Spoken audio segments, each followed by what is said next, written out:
Well, aloha and good morning, folks.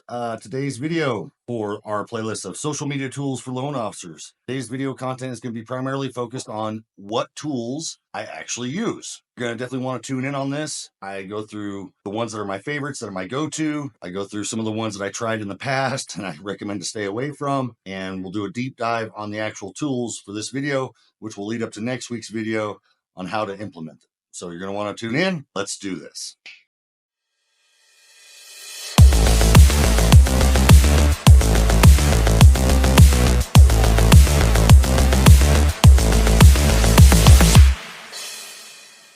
All right, welcome back, folks. Okay, so this is like take 3 because I had to go chase down my dogs and I was winded and it just sounded kind of funny. Let's talk about the tools that I use for all different types of my branding, whether it's for social media or even hard copy type stuff. We're going to start with the very first one right now, which is what we're using to make this video for you, and that is Vidyard, right? And keep in mind, all the tools that I use, I will make sure I list them in the description below to their websites. No, I don't get paid for it. No, I don't get any type of kickback. This is just 12 years of my career evolving as we get into the social media space, and these are the tools that I prefer. And I will give you a caveat. Most of the tools that I use, they all have a free version. However, I've paid for the pro versions of each because I like the functionality and stuff that comes with it. And we'll just describe that here in a little bit. Vidyard, yes. Prior to moving to Cross Country Mortgage, I paid for a yearly subscription with BombBomb Video. Very similar, but if I can get the service for free while working for my company, hey, and it's integrated into our LOS as well as our online application service. So that's why I love it. And it allows me to record in 4K, which is really good for when you're creating your social media content, whether it be your shorts, stuff of that nature. And I literally record with Vidyard,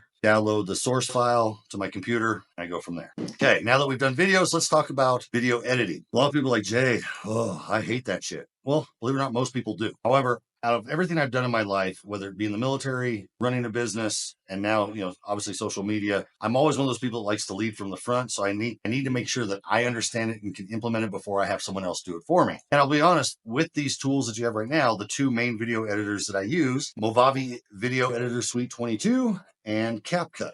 And I use them for two completely different reasons. Movavi Video Editor Suite, I use for my initial rough cut of processing. After I complete these videos, I look at it. I'm able to make the timeline bigger and actually see a lot of the ums, the ands, the dead space, and make nice, crisp, clean cuts. Complete the video, add in, whether it be, what's the word I'm looking for? Transitions, title pages, ending pages, intros and outros, that type of stuff. I can do all that from a bulk edit perspective and do it very quickly, very easy to do. And once I'm complete, I can then export that video or download it to the computer, save it as a video file.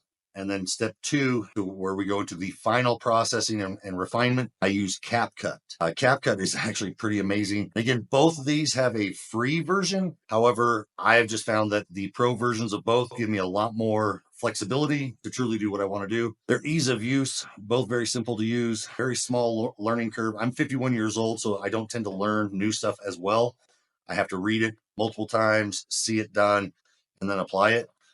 So for these to be the way that they were very easy to pick up, and I can just bam, bam, bam, knock stuff out. Additionally, I use Canva Pro. Again, Canva, you can have a free account, but Pro provides quite a few more functionality and items and templates and stuff that I like when creating thumbnails. Additionally, I use ChatGPT. I pay for the paid version of that as well. Again, there is a free version, but when you're doing free, you're limited on some of the flexibility and options. I like the Pro version or the paid version. I've been really working with ChatGPT for the last 3 years, especially in the last 27 months. As we all know, most of our businesses have gone down considerably because of things outside of our control. And I knew how vital AI was going to be as a combat multiplier. It's not going to replace us, but as a combat multiplier. And I wanted to make sure I understood it fully so I could implement it into my daily routine. And it has been, nothing short of a godsend, right? That's going to be a separate video for later. And again, folks, every single one of these platforms that I'm talking about, or these software programs that I'm talking about, I will be doing a separate video on each one. It won't be as long as this video. Obviously, this video is much longer because I'm going through all the different tools. And then we'll do follow-on videos with each tool. So that way you can see the ease of use.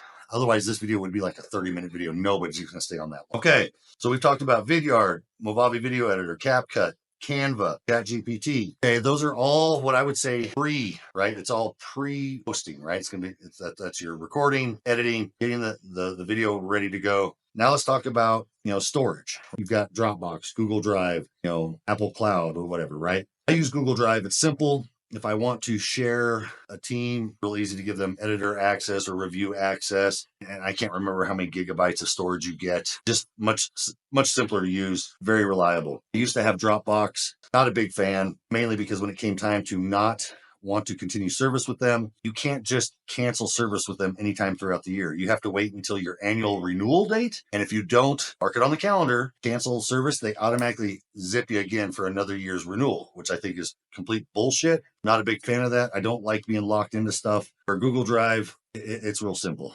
So you're not going to have me recommend Dropbox at all. I'm not a big fan. And then lastly, or the last two items, VidIQ. VidIQ. It's an extension and an additional website. There's a service that you can pay for. Most of it's free.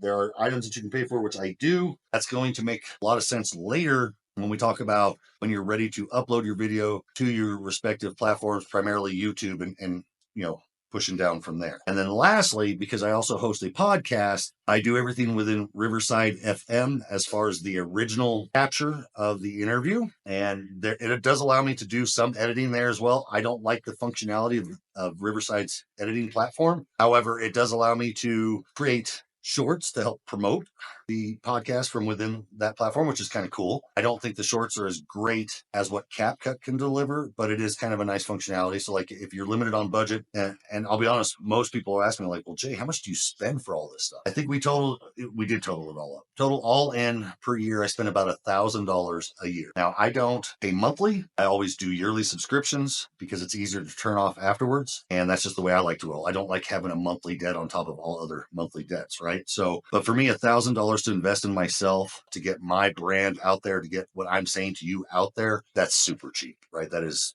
very inexpensive in the grand scheme of things when you think about promoting and stuff of that nature. That's it for the video today, this week, right? Next week, we're literally going to start with the very first topic I talked about. Vidyard should be about a 4 to 5 minute video and talk about the capabilities of it and why I use it. And I'm actually going to walk you through. Pretty simple. And each week moving forward, we'll go over each one of these tools. And then once we've completed that, then we'll start talking about the different platforms that I'm on. Good to see y'all. If you got comments, something you like about these tools, or maybe you don't like about these tools, or maybe you have a better tool. You might be like, hey, Jay, guess what? If you like CapCut and Movavi, I found this other thing that does them both. It's half the cost and it's just as amazing. I want to hear about it, right? Again, we're here about leveling everybody up, making you better, getting your brand out there, letting people know who you are and where you're at. So that's it for now. Talk again soon, and aloha.